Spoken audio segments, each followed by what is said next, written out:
The sound was so soft that Laura almost ignored it, but something about it made her stop in the hallway, her hand still resting on the wall as the house stayed wrapped in midnight silence. It was not the television, not the hum of the fridge, not even the wind outside. It was music, slow and careful, like someone thinking out loud, and she realized it was coming from Ethan's room, which felt strange because her son was never awake this late unless he was studying or scrolling on his phone, and even then he kept everything quiet, distant, hidden behind closed doors. So she took a few quiet steps forward, not wanting to disturb him yet unable to walk away, because lately there had been a quiet tension in the house that she could not explain, something heavy that sat between her and her husband Mark, something that made dinners shorter and conversations thinner, something that made nights feel longer than they should be, and now this music felt like it belonged to that same unknown space. When she reached Ethan's door, she noticed it was slightly open, just enough for a thin line of warm light to fall across the dark floor,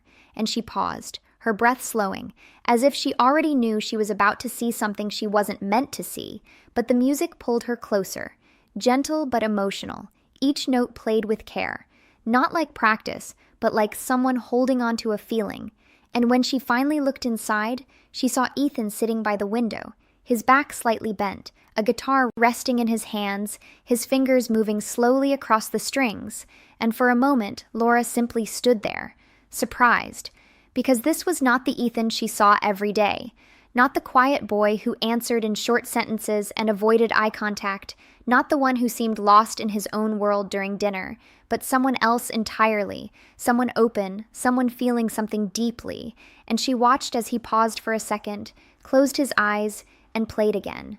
The melody shifting into something softer, almost sad, and Laura felt her chest tighten because she could sense the emotion, even without understanding it. And then he whispered something under his breath, so quiet she almost missed it. But the house was still, and the moment was sharp, and she heard it clearly. A name. Emily.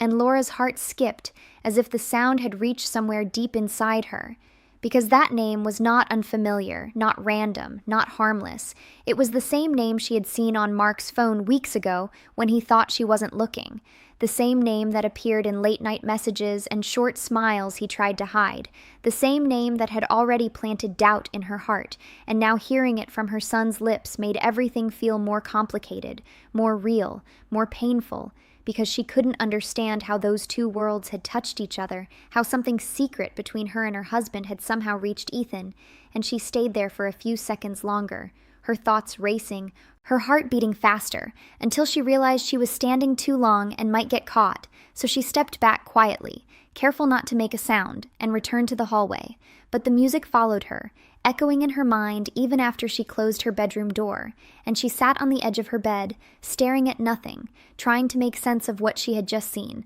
because Ethan had never mentioned anyone named Emily, never talked about feelings, never shown that kind of emotion, and yet there he was, alone in his room, playing music like he was trying to say something he couldn't speak, and Laura felt a strange mix of emotions, curiosity, worry, and a quiet fear that something was unfolding in her home without her knowing. Something that connected her husband's silence, her son's distance, and that single name that now refused to leave her thoughts, and as the minutes passed, the music slowly faded, replaced by silence once again. But the feeling remained, heavy and real, and Laura lay down without turning off the light, her mind replaying the moment again and again, the way Ethan looked, the way he whispered that name, the way it felt like a secret slipping through a crack in the door, and for the first time in a long while, she realized that the quiet in her house was not peaceful. It was hiding something, something she could no longer ignore, and as sleep slowly pulled her under, one question stayed with her, clear and sharp.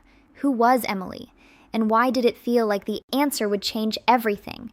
Morning came too quickly, and Laura felt like she hadn't slept at all, her thoughts still tangled around the name she had heard the night before. But she pushed herself out of bed and followed her usual routine, moving through the kitchen with quiet steps as sunlight slowly filled the room, everything looking normal on the outside, even though nothing felt normal inside her. And when Ethan walked in, dressed for school, calm and distant like always, she watched him closely, trying to find some sign of what she had seen. But he avoided her eyes, grabbed a glass of water, and sat down as if nothing had happened, which only made her more certain that something was wrong. so she took a breath and spoke in a gentle voice, asking if he had slept well, and he gave a short nod without looking up, his tone flat, controlled, and it felt like there was a wall between them that hadn't been there before. And Laura hesitated for a moment before mentioning the music, saying she heard him playing late at night. And this time Ethan paused, just for a second, but she noticed it, the way his shoulders stiffened before he shrugged it off and said he was just practicing, trying to keep it casual,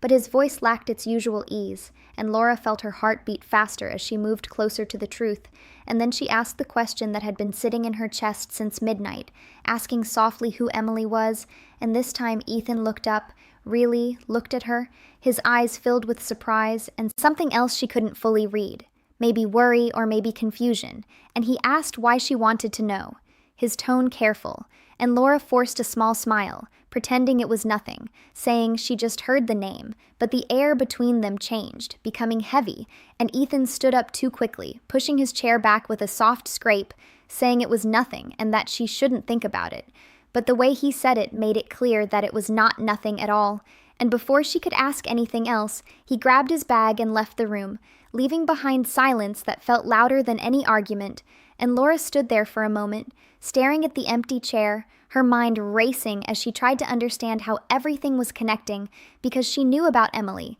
not from Ethan, but from Mark. From those quiet nights when he stayed up texting, from the small smile he tried to hide, from the way he turned his phone away when she walked into the room, and she had tried to ignore it at first, telling herself it might be harmless, that maybe she was overthinking. But deep down she knew something had changed in her marriage, something that no longer felt safe or certain. And now hearing the same name from her son made it impossible to ignore, because it meant whatever was happening was no longer hidden, it was spreading, touching parts of her life she never expected, and the rest of the day passed slowly as she moved through her tasks without focus. Her thoughts drifting back to the morning again and again, replaying Ethan's reaction, the way he avoided her eyes, the way he shut down the conversation, and by evening she felt emotionally drained, but she still had to face Mark, who sat on the couch scrolling through his phone like always, a faint smile on his face that disappeared when he noticed her looking, and Laura watched him carefully, her heart heavy, because now she saw things differently. Small details that once seemed normal now felt suspicious, the way he held his phone, the way he leaned away slightly, the way his attention was somewhere else even when he was right in front of her, and she wanted to ask him directly, wanted to say the name out loud and demand the truth, but something held her back. Maybe fear, or maybe the quiet hope that she was wrong, that everything could still be fixed without breaking apart. So instead she stayed silent, sitting across from him as the distance between them grew even wider. And later that night, when the house became quiet again, Laura found herself listening, waiting for the sound of the guitar, and when it finally came, soft and emotional like before, she felt a mix of sadness and understanding, because now she realized Ethan wasn't just playing music. He was processing something he didn't know how to express in words, and she sat on her bed, holding her hands together as she tried to stay strong. But inside she felt like everything was slowly slipping away, her marriage, her sense of control, even her connection with her son, and as the music continued through the walls, she closed her eyes and let the truth settle in, quiet but clear, that whatever was happening in her home was deeper than she had thought, and that the name Emily was no longer just a secret between her and Mark. It had become a part of something much bigger, something that would soon have to come into the open whether she was ready or not. Sunday afternoon arrived with a strange calm that made Laura uneasy, as if the house itself was holding its breath, and she moved through the kitchen quietly, trying to focus on small tasks while her mind stayed restless, because the past few days had changed everything, turning simple moments into heavy ones filled with unspoken questions, and she could feel that something was close to breaking, something that had been building in silence for too long, and then it happened in the most ordinary way, without warning or drama, when Mark left his phone on the counter as he stepped into the living room, not thinking twice about it, and a soft notification sound filled the quiet space, drawing Laura's eyes toward the screen, where a message lit up clearly, impossible to ignore, and even though she didn't move closer, didn't touch the phone, she could read it from where she stood, the words simple but powerful enough to shake everything inside her. "I miss you. When can I see you again?"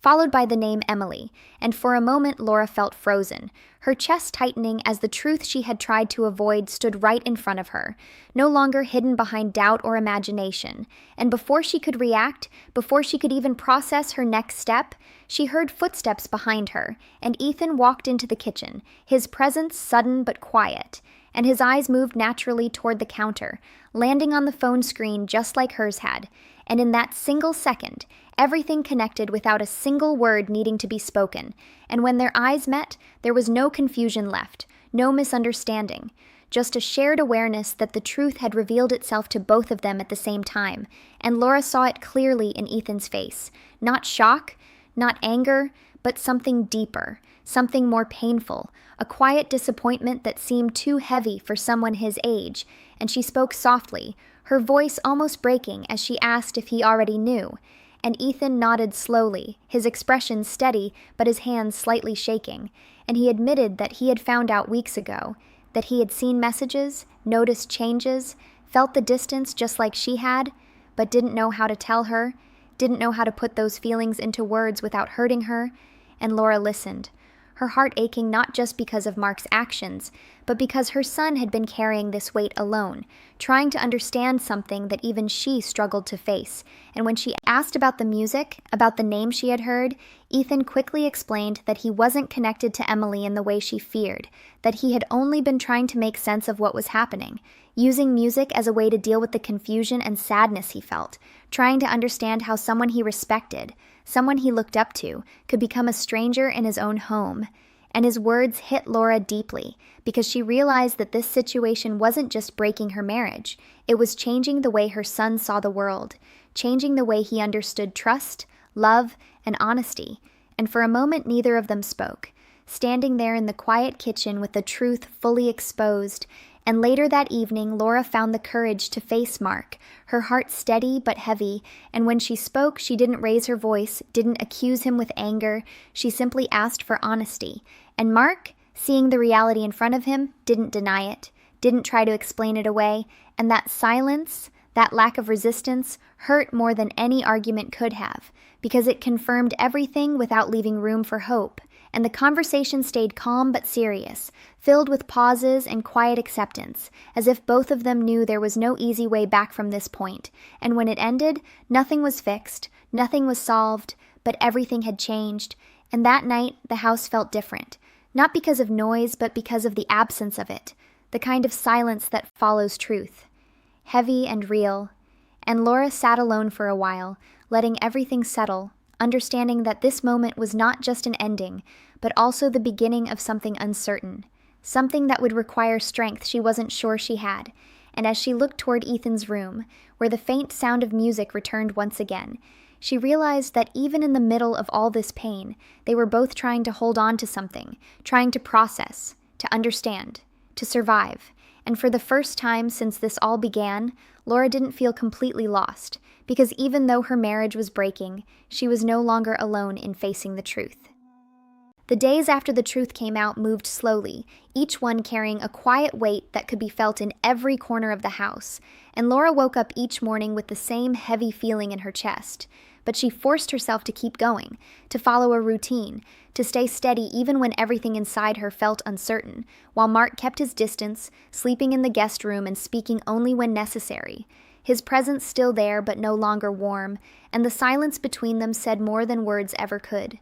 Yet in the middle of that quiet tension, something unexpected began to change, not in her marriage, but in her connection with Ethan, because for the first time in a long while, they started to truly see each other, not just as mother and son living under the same roof, but as two people sharing the same pain. And one evening, as the soft sound of the guitar filled the house again, Laura didn't stay in her room like before. She walked down the hallway and gently knocked on Ethan's door before stepping inside, and he looked up, slightly surprised, but not uncomfortable. And she sat beside him without saying much, just listening as he played, the melody still carrying traces of sadness, but also something calmer, something more controlled. And after a few moments she asked if he could teach her, her voice soft but sincere, and Ethan gave a small smile, the first real one she had seen in days, and said she might be a little late to start, but she replied that she was willing to learn slowly, and that simple exchange became the beginning of something new between them.